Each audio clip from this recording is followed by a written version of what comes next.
老师တို့ Wire Chinese ကဆရာဆရာမတွေဒီအကုန်လုံးမြန်မာပြည်ဖွာတရုတ်လူမျိုးဖြစ်ပါတယ်ရှင်အတန်ထွက်လုံးဝပီတာမှန်ကန်ပါတယ်ရှင်အကယ်၍တရုတ်စကားကိုပီတာမှန်ကန်တဲ့အတန်ထွက်နဲ့တင်ချင်နေဆိုရင်တော့老师တို့ Wire Chinese မှာအတန်လာအပ်ဖို့ဖိတ်ခေါ်ပါတယ်ရှင်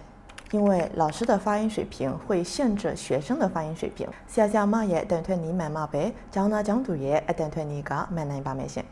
အကယ်၍ဆရာမရဲ့အတန်ထွက်ကအမက်တရားထဲမှာ95ရှိနေမယ်ဆိုရင်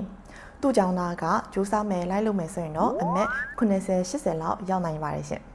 အကယ်၍ဆရာမရဲ့အတန်ထွက်ကအမက်တရားထဲမှာ60ပဲရှိမယ်ဆိုရင်သူ့ကျောင်းသားကအမက်90ရရင်တော်တော်ကိုတော်တဲ့လို့ပြောလို့ရပါပြီရှင်အဲကြောင့်မလို့ language ကိုသင်မယ်ဆိုရင်အတန်ထွက်ပီတာမှန်ကန်တဲ့ဆရာဆရာမစီတင်ဖို့အားပေးပါတယ်ရှင်ပြီးတော့ Wire Chinese မှာပါတန်းတွေရှိလေလို့အမြဲတမ်းလာမေးကြပါတယ် Wire Chinese မှာ1 by 1နဲ့ video တန်းကိုအဓိကလုပ်ပါတယ်ရှင်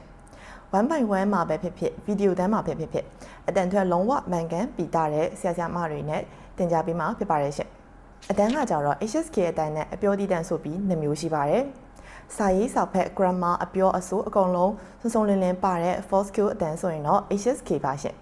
စာရေးစာဖက်မပါပဲအပြောကိုပဲတည်တန်းတင်တဲ့အတန်းဆိုရင်တော့အပြောတည်တန်းအတန်းလေးဖြစ်ပါတယ်ရှင်အပြောတည်တန်းကကြတော့အတန်းမြန်ပါတယ်ရှင်အပြောတည်တန်းမှာတင်တဲ့တရုတ်စကားပြောတွေကကြတော့တကယ်နေ့စဉ်ဘဝမှာအသုံးဝင်တဲ့စကားပြောတွေဖြစ်ပါတယ်ရှင်